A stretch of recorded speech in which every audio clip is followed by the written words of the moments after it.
Happy Monday, everyone, but most importantly of all, happy Café au Lait Day. I'm really excited about Café au Lait Day. As you know, I absolutely love my coffee. I talk about coffee often, so I couldn't pass up this opportunity to show you how to make a delicious, robust, smooth, silky Café au Lait right here at home without any fancy espresso machine or French press or milk steamer or milk frother. And you don't even need to use coffee grounds or coffee beans. You can do it with instant coffee.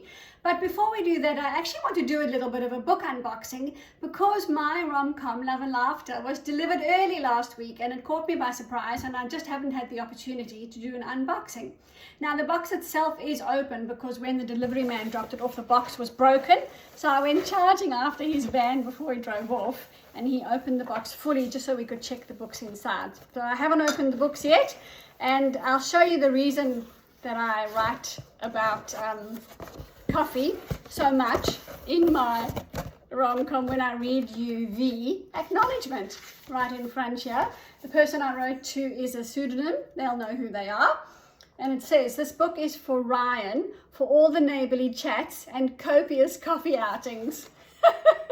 When I was researching, or when I was writing Love and Laughter, I researched so many cafes across Sydney from the west to the south for the perfect little coffee date spot. I tested so many coffees, I tested so many cafes, and I really made notes in each of the cafes, what I liked for a coffee date, what I didn't like for a coffee date. And as you know, I didn't mention a cup of tea once in this book, so I do apologize to all the tea drinkers. Don't you just love my cover? It's the cover art done by Amber Grosjean. This is Meryl on the front, and this is Captain Underpants, not in his underpants, fortunately. And of course my editor, Susan Mackey, I just love what she did with all the text messages and the gardening forum chats. Isn't that just beautiful? That's the gardening forum, and these are all the text messages. So really happy with my rom-com, Love and Laughter. So thank you for allowing me the little quick unboxing on Café au Lait Day. As you can see, it's very appropriate for my book. Now, the secret to making a silky smooth and robust Café au Lait is the proportions of coffee and milk. The coffee and the milk need to be half and half for a Café au Lait. It's French, as you can tell by the name, Café au Lait. I believe for a flat white, which a lot of people like to drink, it's less coffee, more milk, and for a latte, it's more coffee, less milk. But for Café au Lait, it's half and half. So what we're going to do is, I wanted to show you in the see-through jug, it's about 125 mils of milk, roughly. Any milk of your preference. Needs to be in a glass jar. I hope I don't mess. I just used the measuring jug so you could see how much. But you need a glass jar with a lid, because the secret to silky milk is in the bubbles. Now, we're not using a frother or a steamer, so I'm using a glass jar, and there's a hole in my lid. So I'm hopefully going to block the hole nicely and just give it a little bit of a shake. Obviously, I don't want to mess. We just want a few bubbles. We're not making cappuccino. We're not making milkshake, so we don't want froth. We just want that silky, shiny layer of bubbles across the top. Oh, splashing a little bit here and there. Need to get a serviette. Whoa, gosh, can you see the milk flying everywhere? All right, I'm just going to shake it over the sink over here.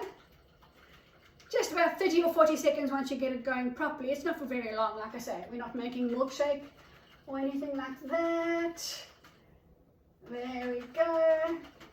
Coming along nicely. The milk molecules expand, and that's what gives the milk extra flavor. That doesn't add sugar, it just adds the sweetness because of the expanded molecules.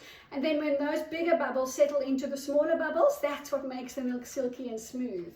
So that's what we're after, the silky and smooth bubbles on top. Just like that. Now I'm going to heat it up in the microwave for about 40 seconds. You don't want it to boil over, and you don't want it to burn. So we'll just do that. Actually, I'll do 35 seconds. Just to be safe. I did have the big jug here just in case I spill, but I haven't used it. The other thing I wanted to say with Love and Laughter, I'll just use the proof copy here. If you order the ebook now before launch day on the 13th of March, you'll get Ruth's story for free. Ruth is Meryl's daughter, and she comes across as a little bit snarky in the book because she's worried about her mum's naivety with the dating scene. And she also has marriage troubles of her own. So she came across a little bit snarky in Love and Laughter. And I felt I owed her an explanation so that readers could have a little bit of empathy with her. Her story is called Wild and Wilful, and Amber Grosjean has made a beautiful cover for her ebook as well. So if you pre-order Love and Laughter, just let me know in a comment or a DM, or ask me for my email address, and I can email the EPUB of Ruth's story, Wild and Wilful, and a little bit brutal, directly to your email. Right, let's see how that milk went. Oh yeah, perfect. So we've got just the right number of bubbles on top. Now we don't want them to settle, we want to pour the coffee, so I'm going to quickly boil the kettle while the milk stays a little bit frothy. I'm using instant. You can use your coffee beans or your coffee grounds, but for the purposes of being able to do it at home without any fancy machinery, I'm using instant. I like strong coffee, so I'm using 1 3/4 teaspoons of coffee. Don't judge me. Now the secret to getting the robust, oh, I must show you my coffee crunch chocolate. Every morning without fail for about 10 years, I have a square of chocolate before my coffee.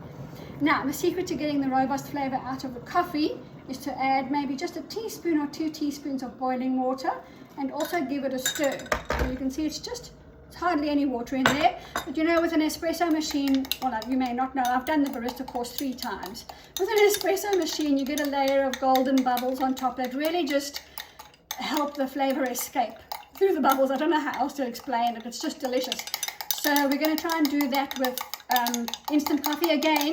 Just about a 30-second sort of stir up, and then when you pour the rest of the hot water in, you'll see the golden bubbles on top. Quick stir up there. Sorry for the noise, but this can't be done ahead of time because the bubbles settle too quickly.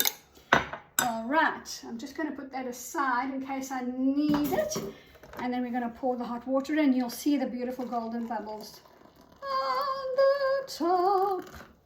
Isn't that gorgeous? Can you see them? Beautiful. Now the secret with the milk is to hold the bubbles back until the last minute.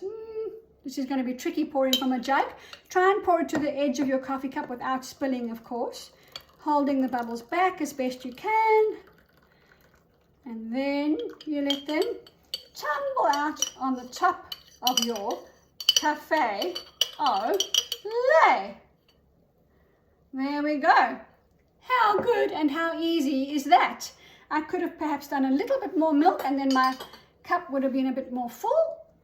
But there's your easy Café au Lait. I've got 1 undissolved granule of coffee there on that side. Happy Café au Lait day. I'd love to see your cups of Café au Lait that you make at home. Do enjoy, and tell me what milk you use and what coffee is your preference.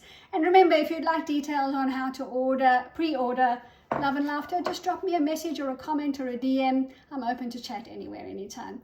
Thanks everyone. Happy Café au Lait day. Bye for now.